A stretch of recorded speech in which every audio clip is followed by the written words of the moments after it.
आज Doubtnut app download करें। Doubtnut पर अपने सभी गणित, रसायन विज्ञान, भौतिक विज्ञान और जीव विज्ञान के डाउट्स का करो सफाया। बस प्रश्न की फोटो खींचो, एक ही प्रश्न को क्रॉप करो और तुरंत वीडियो सोल्यूशन पाओ। अभी डाउनलोड करें। हेलो फ्रेंड्स, यहाँ पर हमें एक प्रश्न दिया हुआ है। डार्विन के चयन सिद्धांत के परिचय में जीवाणुओं में देखी गई प्रतिजैविक प्रतिरोध का स्पष्टीकरण करें। तो आइए देख लेते हैं इस प्रश्न का उत्तर।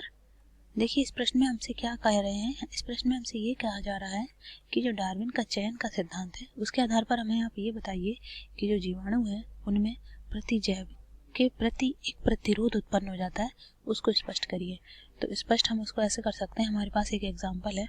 क्या होता था कि पहले डीडीटी का छिड़काव होता था मच्छरों को मारने के लिए, बहुत समय पहले।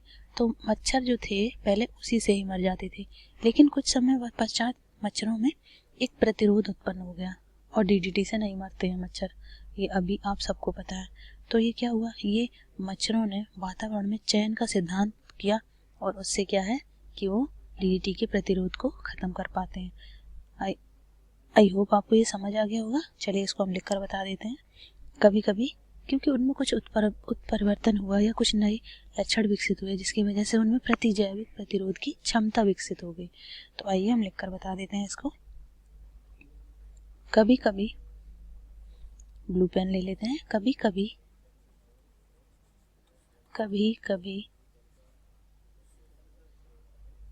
एक जीवाणु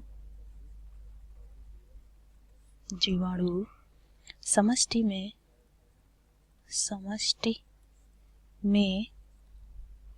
कभी कभी कोई जीवाणु समष्टि में एक अथवा कुछ ऐसे जीवाणु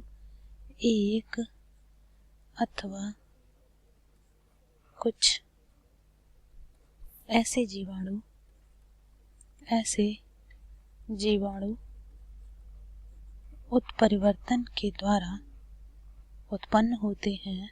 उत्परिवर्तन के द्वारा उत्पन्न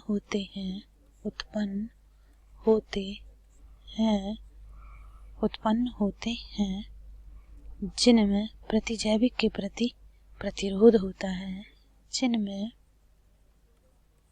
प्रतिजैविक दैट इज एंटीबायोटिक प्रतिजैविक के प्रति प्रतिरोध होता है या प्रतिरोध उत्पन्न हो जाता है। उत्पन्न हो जाता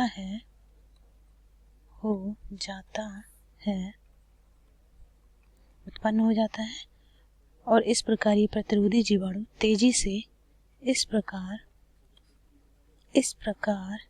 ये प्रतिरोधी जीवाणु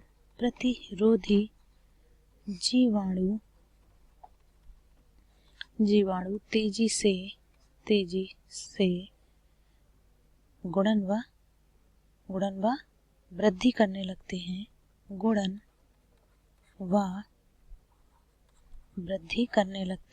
वृद्धि करने लगते हैं अर्थात उत्तरजीविता। इसी को हम क्या बोलते हैं गाइस? इसी को हम बोलते हैं प्राकृतिक चयन। उत्तरजीविता करने लगते हैं। ऐसा होता है कि प्रकृति में कोई गुण या कैरेक्टर एक बार आ जाता है, अगर वो नेचर ने उसे सिलेक्ट कर लिया, मतलब प्राकृतिक उसका चयन हो गया उस कैरेक्टर का या गुण का, तो वो आगे वंशानुगत होने लगता है। जब वो वंशानुगत होने लगता है तो क्या है, वो एक जैव विकास का कारण बन जाता है। अर्थात उत्तरजीविता करने लगते हैं तो शीघ्र ही उसमें क्या होता है, तो शीघ्र ही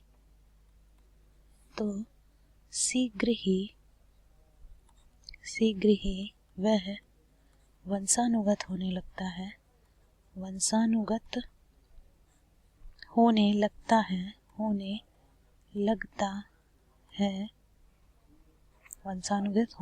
है। अब इसका एक एग्जाम्पल, और इसी का प्राकृतिक चयन हो जाता है। तो हम ये कह सकते हैं गाइस कि जो जीवाणु होते हैं उनमें प्रतिजैविक के प्रति प्रतिरोध उत्पन्न होना संभव हो जाता है। किसकी वजह से? उत्परिवर्तनवाद की वजह से। अब उदाहरण देख लेते हैं यहाँ पर कि कुछ अस्पतालों में प्रतिजैविक प्रतिरोधी पनपते रहते हैं क्योंकि वहाँ प्रतिजैविकों का अत्यधिक प्रयोग होता है। कुछ अस्पतालों में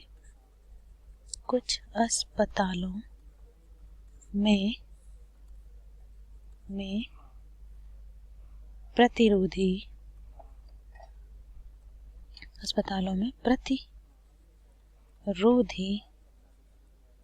पनपते रहते हैं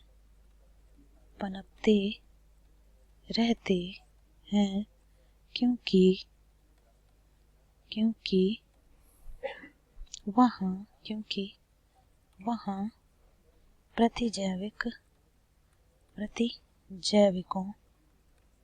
प्रतिजैविकों का अत्यधिक प्रयोग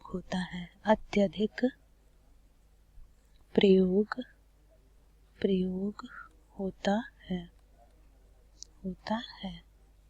तो गाइस, ये हमारा आज का प्रश्न था। मैंने इसे प्रॉपर एक्सप्लेन कर लिया है। आई होप आपको ये समझ आ गया होगा। Thank you for watching video. कक्षा 6 से 12वीं से लेकर नीट, IIT, JEE वो एडवांस के लेवल तक 1 करोड़ से ज्यादा छात्रों का भरोसा। आज ही डाउनलोड करें डाउटनेट ऐप या व्हाट्सएप करें अपने सारे डाउट्स 8400 400 400 पर।